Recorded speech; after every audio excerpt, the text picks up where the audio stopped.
En el Mostrador Podcast continúa Al Pan Pan, la conversación que buscas para comenzar tu mañana.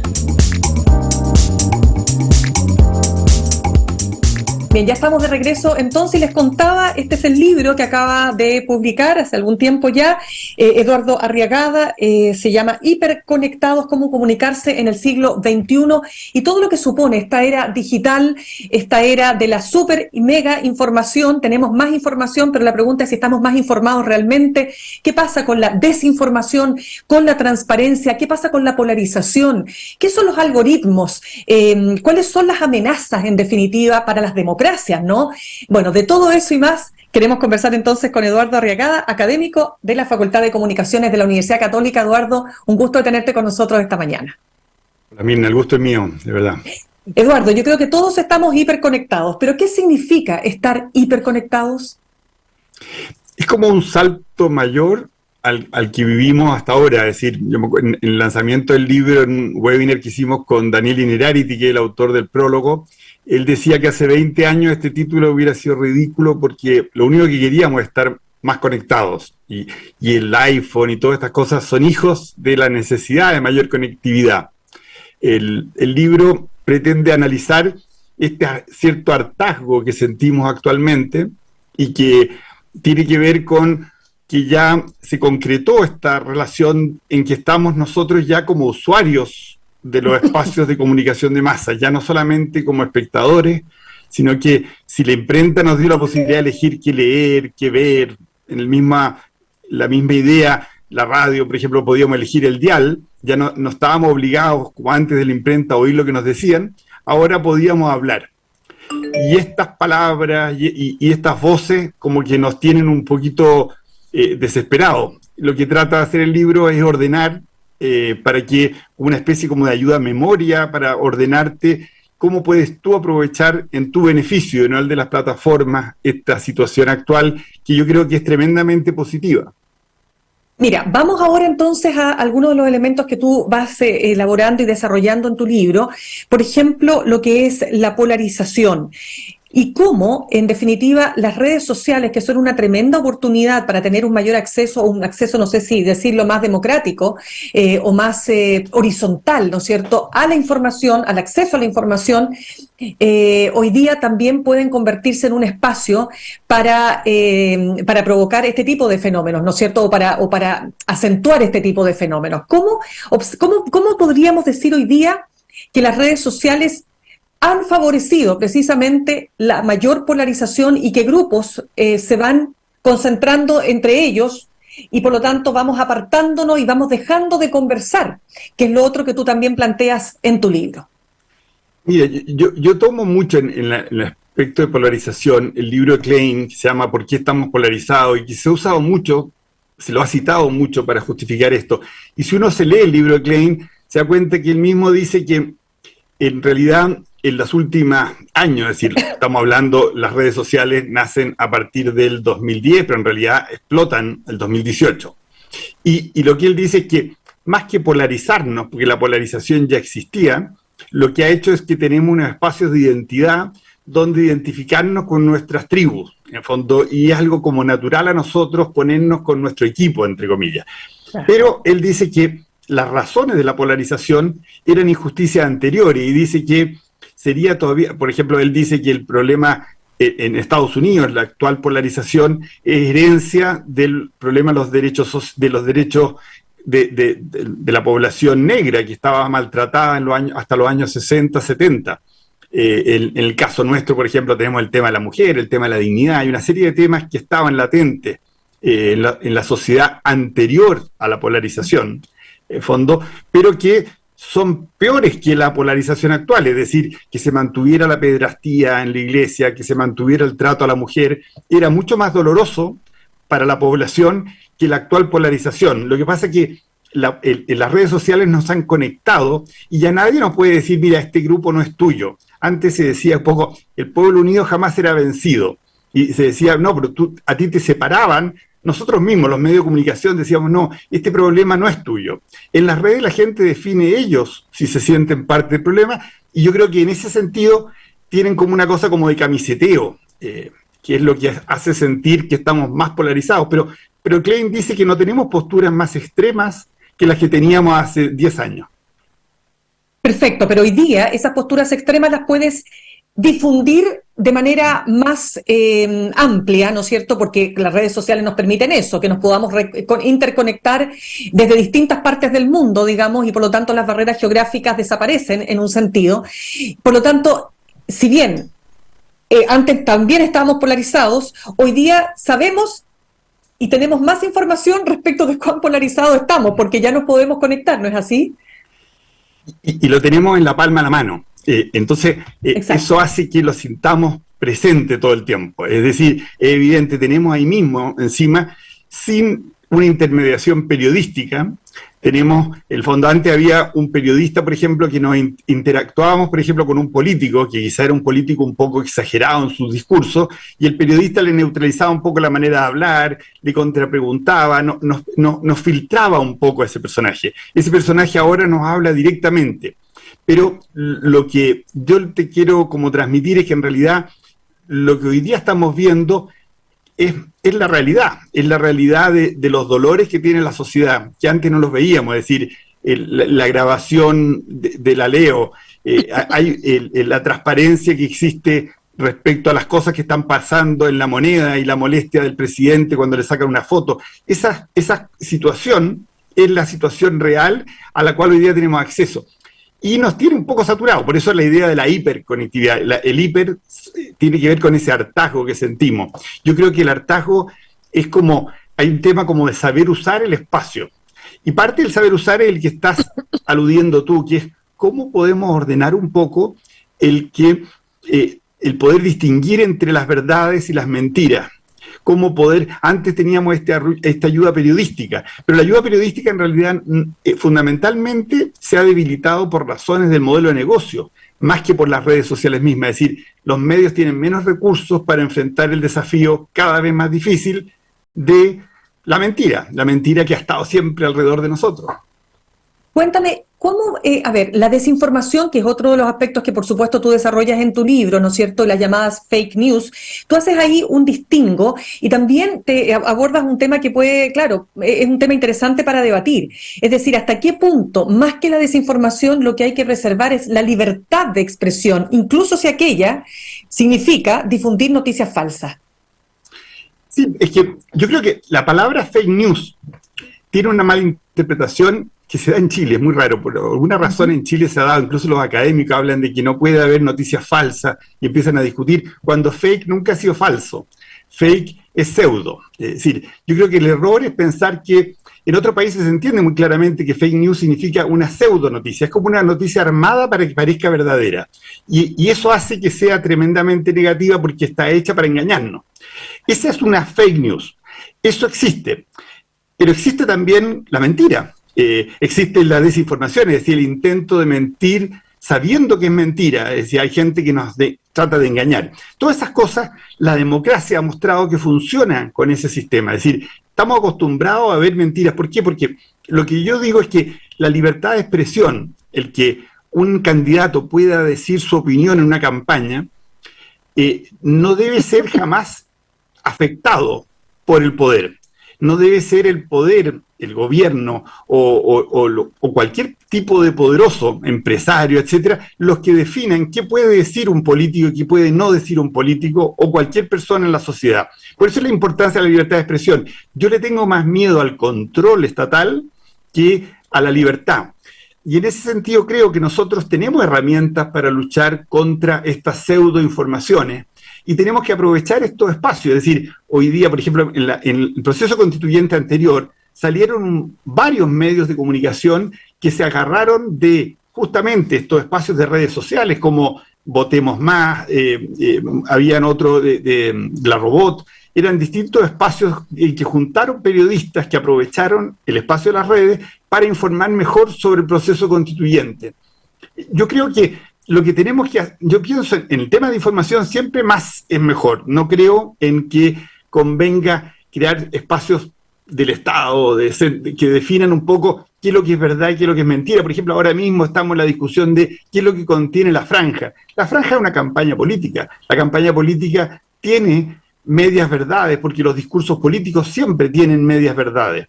No se los puede tratar de fact-chequear como si fueran evidencia de datos. En el fondo, los datos creo que tenemos que guardarlos para comparar, por ejemplo, un programa de gobierno con lo que está haciendo el gobernante.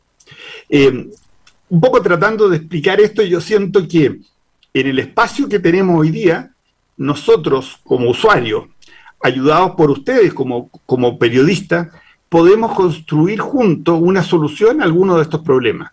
Por supuesto, esto entre comillas, porque evidentemente, y yo comparto contigo, yo estoy tratando de ser un poco contraintuitivo en lo que te digo, pero estoy de acuerdo contigo que la situación no es fácil, la lucha por la verdad no es fácil porque, a diferencia de otros tiempos, ahora hay gente que trata de convencernos de que ya no existe la verdad. Es decir, esta idea de la posverdad es que hay algunos dirigentes que ya no solamente mienten, sino que tratan de decir que no existe la verdad, que es tu verdad y mi verdad, cuando eso evidentemente no es real en el mundo, por lo menos en el mundo universitario, en el mundo de la ciencia, sabemos que hay datos que son reales, independiente de que las opiniones tienen que ser libres y tenemos que dejar que fluyan. Claro, de hecho tú dices en tu libro que pese a que probablemente existía antes esta cosa tan difícil de comprender, por supuesto, como son los terraplanistas, pero que hoy día sabemos que están, que existen, o sea que habiendo evidencia de que la Tierra no es plana, hay personas que van a decir, sí, la Tierra es plana. Entonces, ¿cómo enfrentas una cosa así? Porque eso puede ser hasta una excentricidad, una tontera, pero eso, llevado a una campaña presidencial donde tú vas a instalar una posverdad, puede tener consecuencias en las democracias, ¿no? Por supuesto, y los terraplanistas en algunos países han llegado a gobernar, entre comillas, es decir, están casi ahí. Claro. Es decir, hay un tema ahí muy delicado y que tenemos que ayudarnos todos a resolver. Antes la persona que se le ocurría en un momento que podía la Tierra ser plana, salía a la calle, iba hablando con los vecinos, con la gente que lo rodeaba y le decía, no, ¿sabes qué? Una tontería, mira esto otro. Ahora esa persona se refuerza, encuentra en YouTube un espacio donde hay otros tipos que parecen muy razonables, que también están de acuerdo con ella, y se refuerza en su posverdad, en su mentira, y se aísla de la sociedad. Y eso son estas cámaras de eco, donde en las redes sociales los algoritmos nos permiten como encerrarnos, pero siempre hemos podido encerrarnos, es decir, una biblioteca al final es una selección de libros que nosotros hemos ido eligiendo, y en una biblioteca no están todos los libros, están los que uno ha querido que lo acompañen, los que te identifican. Eso no significa que yo me aíslo de la sociedad, yo me preparo para conversar con la sociedad y tener más argumentos desde mi punto de vista. Yo creo que la cámara de eco tiene la cosa triste del encierro casi claustrofóbico, micro encierro, es como encerrarse en una pequeña prisión de la ideología. Y yo creo que lo que tenemos que enfrentar a la gente es a mostrarle otras cosas. Yo no creo mucho en que una persona aislada, por ejemplo, en el tema de las vacunas, me tocó vivirlo, los antivacunas, ellos trataban de hablar con el resto de los chilenos, pero los chilenos no les hacían caso. Los que hicieron más daño en la campaña, y lo tenemos estudiado en el laboratorio que trabajo en temas de escucha de redes, fueron ciertos expertos, pseudoexpertos, pero en realidad eran médicos o expertos en números, que decían, oye, no te pongas tal vacuna porque la que viene es mejor. Cuando en realidad, en términos de inmunología, cualquiera de las vacunas que nos estaban ofreciendo permitía la inmunidad de rebaño, que era lo que la sociedad chilena necesitaba. Entonces, hicimos caso así, pero nadie le hacía caso a este señor que decía que Bill Gates se nos iba a meter por la vacuna. El problema es que esas personas, cuando bajó el entusiasmo por decir, oye, las vacunas son necesarias, porque ya no eran necesarias o tan necesarias, en ese momento el terraplanista ha tenido más presencia. Y yo creo que si hoy día nos quisieran vacunar, habría mucho más resistencia a las vacunas que hace un año, porque en la sociedad chilena se dejó de hablar de lo bueno que eran las vacunas. Y quienes siguen hablando, y no han dejado de hablar nunca, son los antivacunas. Entonces, yo creo que tenemos que tener conciencia de cuáles son los discursos que pueden hacerle daño, en tu caso, como dices tú, a la democracia, que son los discursos más complicados, que es cuando tú te convences de que es mejor no respetar al otro, no darle espacio al otro. O difundir el odio. Eso te iba a preguntar, porque a propósito de la campaña que tenemos hoy día, ¿no es cierto?, de cara al plebiscito del 17 de diciembre, hemos visto que por ejemplo, en el concepto de hacernos cargo de la rabia o del miedo.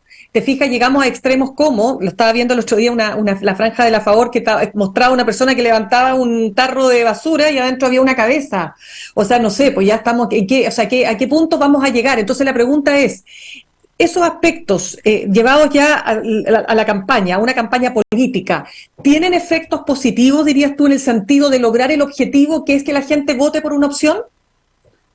Yo creo que en una parte del libro yo digo una idea que es que hay gente que cree que Trump, Bolsonaro, han tenido más éxito en las redes porque mienten más, por la idea esta de que la mentira se mueve más rápido, que es verdad que se mueve más rápido que la verdad, porque a nosotros nos interesa más una cosa extraordinaria que algo que ya sabemos que existe. Entonces es verdad que se mueven rápido, pero la razón del éxito de los Trump, de los Bolsonaro, también uno puede decir algo por el estilo de los Maduro, la razón del éxito de esas personas es que tienen historias bien trabajadas y pensadas para públicos vulnerables. Siempre se dice que no solo es importante que haya gente influyente, sino que haya gente influyente que sintonice bien con influenciables.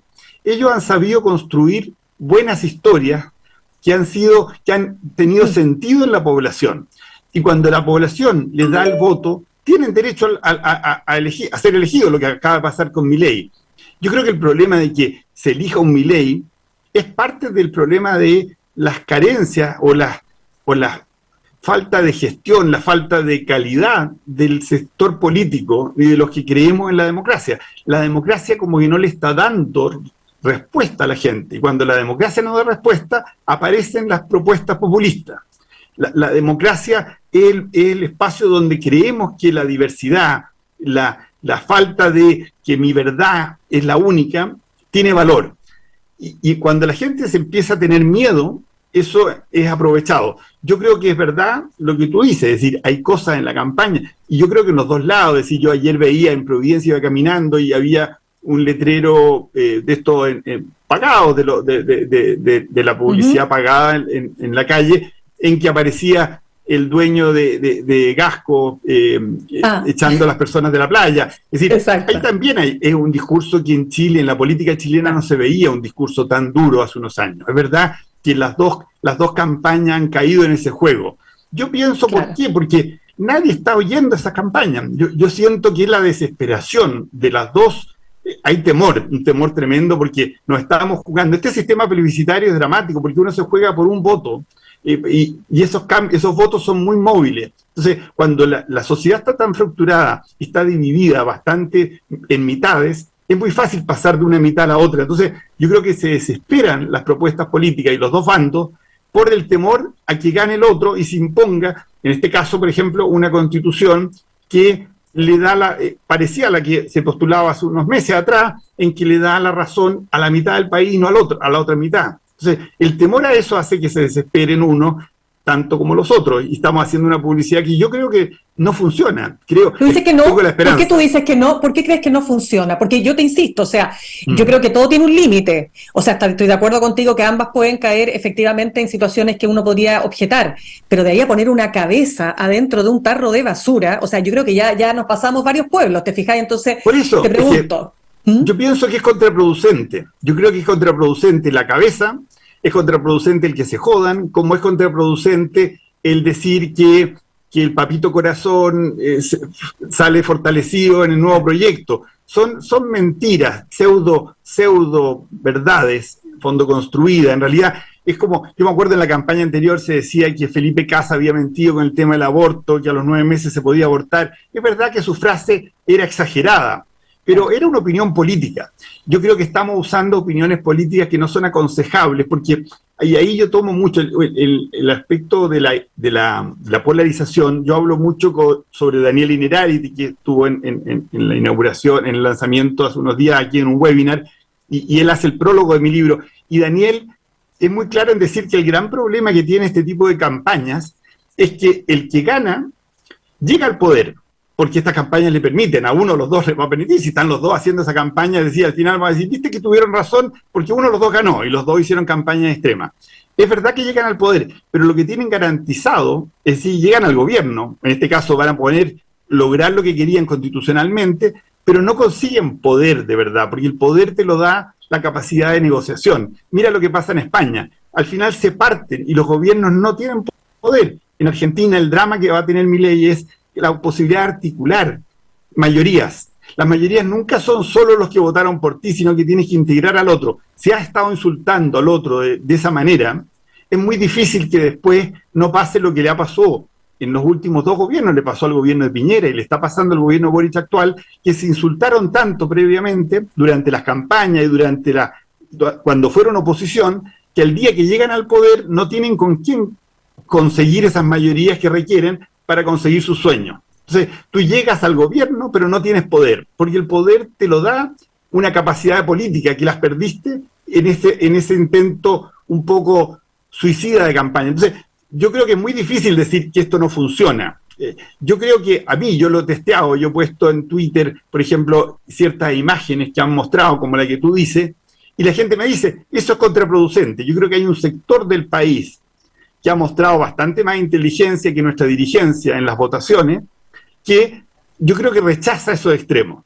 Y tengo esperanza en eso. Yo creo que hay cosas populistas, por ejemplo, en el proyecto actual, respecto a las contribuciones, respecto a los migrantes y la urgencia de expulsarlos. Son cosas que yo creo que de muy mal gusto, que van a tener como costo, para mi gusto, para mi esperanza, que este proyecto tampoco funcione, como pasó con el anterior.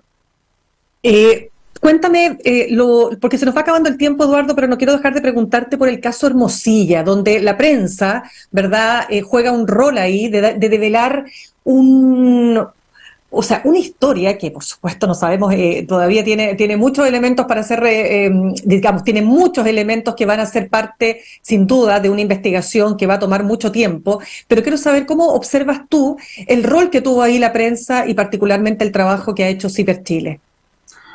Yo valoro muchísimo el trabajo de CIPER en este caso concreto, y no solo de CIPER, como el resto de los medios, y esto no se ve en otros países, lo hablaba con un periodista argentino, como en Chile estos temas se mantienen en la agenda, y tú tienes todos los días páginas enteras en el Mercurio, páginas enteras en La Tercera, Interferencia, ustedes en El Mostrador, es decir, los medios todos siguiendo este tema con atención porque saben que se ha descubierto un tema importante, así como en su momento fue el tema de la mujer o el tema de la pederastía, el tema de la educación en Chile. Son temas que los chilenos estamos atendiendo gracias al trabajo de los medios. Pero también hay que tener en cuenta que estamos llegando a esta información gracias a esta situación de transparencia. Es decir, Rushkoff, que es una de las personas que yo cito en mi libro, que es uno de los expertos, Douglas Rushkoff, dice que hay muchos sesgos negativos en lo digital, pero un sesgo positivo es que la mentira no tiene futuro. Es decir, hay mucha gente atendiendo las mentiras. Es decir, el que la Leo nos haya dado, sin quererlo, quizás a ella directamente, nos haya entregado esta grabación, que fue la que permitió a CIPER tener la contundencia de la denuncia contra Luis Hermosilla, porque Luis Hermosilla mismo definía sus delitos y él mismo mostraba con su manera de hablar lo brutal que es ese tipo de mafia que existe en nuestra sociedad y que convive con nosotros. Esa grabación no estaría delante de nosotros si no hubiera sido por un aparato de esto, por un celular, en el fondo, que hoy día está siempre con nosotros. Y esto está pasando permanentemente, es decir, yo creo que no habíamos llegado por ejemplo, al tema, no es casual que el 2010, a pocos meses de que Twitter se hizo masivo y las redes agarraron vuelo en Chile, apareció el tema de Caradima. Y si tú vas viendo el tema de la mujer, el estallido social, en parte fue porque la gente estaba mejor conectada. Yo siento que eso tiene que ver con un grado de transparencia mayor. Es decir, yo creo que en el futuro no hay que estar cerca de los mentirosos, porque la prensa va a seguir hasta el final esos temas. Y yo creo que es muy sano que en la sociedad chilena no pase que se olvide. Antes el tiempo funcionaba como una goma de borrar y nos íbamos olvidando las cosas. Hoy día Google, tú vas a poner en el buscador de Google y don Luis Hermosilla va a ser siempre la persona que decía que quería dinero para hacer lo que fuera necesario para conseguir corromper a los funcionarios públicos en favor de los intereses de un empresario concreto que era supuestamente su cliente. Sí, tremenda reflexión que te mandaste ahí, Eduardo, efectivamente. Y eso también tiene varios lados. Después vamos a conversar en otro momento sobre la necesidad también del olvido, que algunas personas que han sido, ponte tú, condenadas, o mejor dicho, acusadas por algún delito y que luego fueron absueltas, ¿verdad? Terminan permanentemente marcadas, ¿no es cierto?, por este Google que hace que muchas cosas se vuelvan inolvidables cuando deben volverse en algunos casos, sí, por cierto que sí. Pero bueno, Eduardo, se nos acabó el tiempo, te agradezco muchísimo, súper interesante la conversación, gracias por haber estado con nosotros esta mañana. A ti, Mina, a ustedes, un abrazo a todos. Gracias a ti, que tengas buen fin de semana. Lo mismo, Gracias. chao. Gracias. Saludamos a nuestros auspiciadores. ¿Te gustaría hacer del ahorro una costumbre? Bueno, Copeuch tiene una nueva funcionalidad digital perfecta para eso, ahorrando, donde puedes programar ahorros automáticos con tus propias reglas en tu cuenta de ahorro y de manera súper fácil. Descúbrela hoy en tu app Copeuch o en copeuch.cl y haz que el ahorro sea parte de tu vida. Universidad Central, 40 años formando personas. Ven a vivir la experiencia USEN para los que buscan avanzar. Posgrados USEN, acreditada y adscrita a gratuidad. Conoce más en posgradosusen.cl. Nos vamos entonces, los dejo con Fran Castillo, Juntos y Revueltos, y nos reencontramos el lunes a las 8 en punto aquí en Alpampan en el mostrador.cl. Que tengan un muy buen fin de semana y cuídense mucho.